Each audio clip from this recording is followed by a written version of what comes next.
안녕하십니까? 배팅 부동산 경제대국 한국에 100만원짜리 고시원이 등장했다. 왜 이렇게 되었을까? 진행하도록 하겠습니다. 일단 뉴스 보겠습니다. 채널 A 뉴스를 보다 전세 공포에 월 100만원 고시원 등장. 요런 기사인데 내용을 봐야죠. 내용을 보겠습니다. 그 전에 고시원이 많은 지역들 홍대 입구역 근처 한번 보시면은 그래도 그렇게 비싸지 않습니다. 이 지역에 있는 고시원도 대략 50만원 미만입니다. 그리고 신촌역 인근에 있는 고시원도 한번 보면은 제일 비싼 게 70만원 정도 됩니다. 생각보다 100만원짜리 고시원 찾기가 힘듭니다.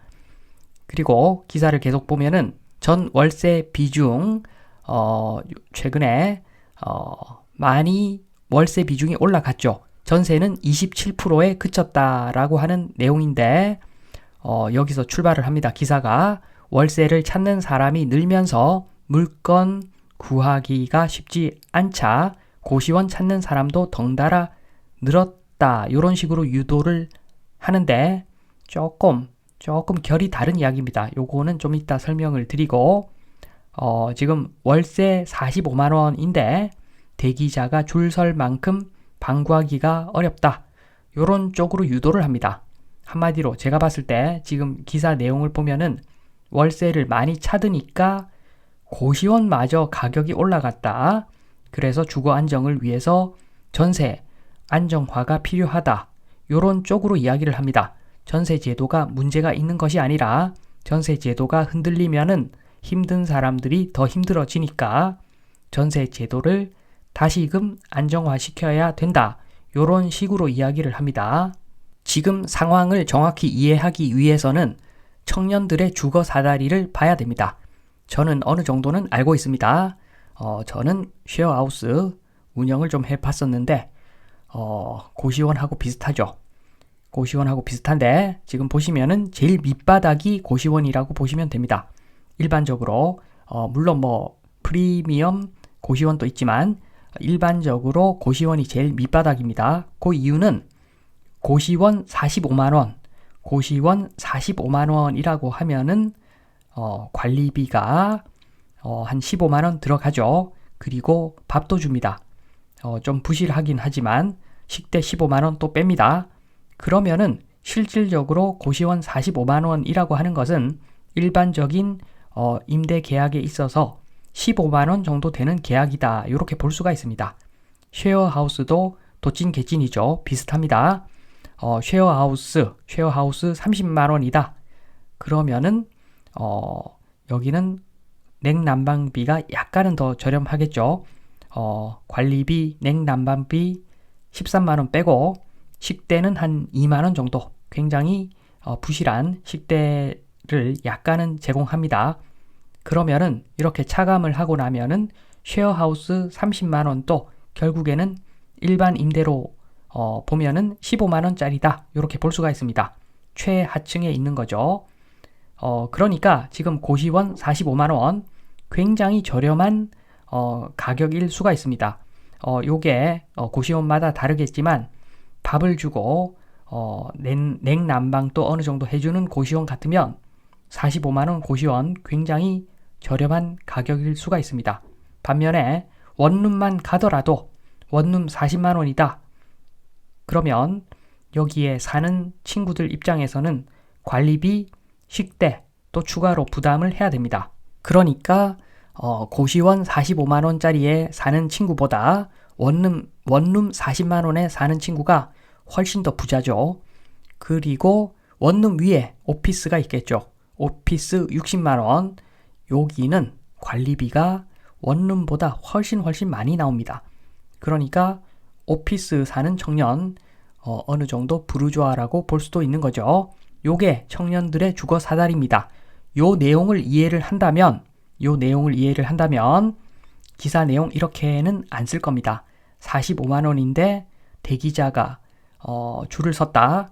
요거는 전세에 위험해서 월세로 계약을 했다. 요 차원의 문제가 아닙니다. 기본적으로 전세제도 그 문제가 생겨서 지금 깡통 전세 발생하고 전세 사기 당하고 이런 일이 일어나기 전부터 지금 고시원 거주하는 친구들은 옛날에도 거의 고시원 거주했던 친구들이 대다수입니다. 일부 전세 사기 같은 거 당해가지고 또는 영끌 투자 실패해가지고 고시원으로 전락해서 보다 낮은 주거 환경에서 거주해야만 하는 사람도 일부 있겠지만 지금 이야기는 그런 차원이 아닙니다. 고시원은 옛날부터 전세 개념 없었습니다. 그래서 100만원 고시원의 실태 한번 보시면 여기는 밥이 빵빵하게 나오고 냉난방도 빵빵하게 해주고 거기서 한 50만원 정도 세이브가 될 겁니다. 그리고 공간은 그냥 원룸 수준이라고 보시면 되죠. 월 50만원짜리 원룸인데 냉난방비 그리고 밥을 집주인이 대신 내준다. 요런 개념으로 보시면은 100만원 고시원 생각보다 고가가 아닙니다. 그냥 대략 50만원 월세라고 보시면 되는 거죠. 여기서 결이 다른 뉴스를 또 보겠습니다. 한국일보 하루 13시간 일했다는 고시원 총무는 근로시간, 근무시간 얼마나 될까, 인정이 될까? 최근에 대법원 판례가 나왔습니다. 한마디로 요 내용이 뭐냐 하면은 고시원 총무가 그 고시원에서 빠이빠이 하면서 퇴직금을 굉장히 약소하게 받아서 화가 나서 고소를 했는데 법원에 소를 제기했는데 결과적으로 근로시간 13시간 중에서 4시간 하고 0.1시간, 4.1시간만 인정을 받아서 사실상 총무가 패소를 했었는데 대법원에서 요게 뒤바뀌었다는 이야기입니다. 뒤바뀐 게 완전히 뒤바뀐 것은 아니고 총무의 근로 범위는 13시간이 아니라 24시간이라는 이야기입니다. 24시간 중에서 실제 얼마나 일했는가 따져서 다시 소를 제기해라. 이렇게 대법원에서 판결했다고 합니다. 아무튼 집주인 입장에서는 고시원을 운영하는 사람 입장에서는 좋은 소식은 아니죠. 총무의 근로 범위가 24시간이면 까딱 잘못하면은 지금 최저임금 때문에 지금 주는 월급보다도 더 많은 것을 줘야 될 수도 있는 상황인 것이지요. 이 뉴스에서 저는 소리가 들립니다. 소리가 들리죠? 잘 들어보십시오. 소리는 고시원 운영자 비용 증가되는 소리, 건물주 임대소득 내려가는 소리, 요런 소리가 들립니다. 어디 요뿐이겠습니까? 지금 곳곳에서 이런 소리가 들립니다. 전기료, 가스요금, 수도요금 상승, 장바구니 물가 상승, AI 로봇이 청년 일자리 뺏어감, 특권층의 특권이 강화됨. 특권층 하면은 선호직업 생각하시면 됩니다. 선호직업 1, 2, 3, 4 등 쭉 갑니다.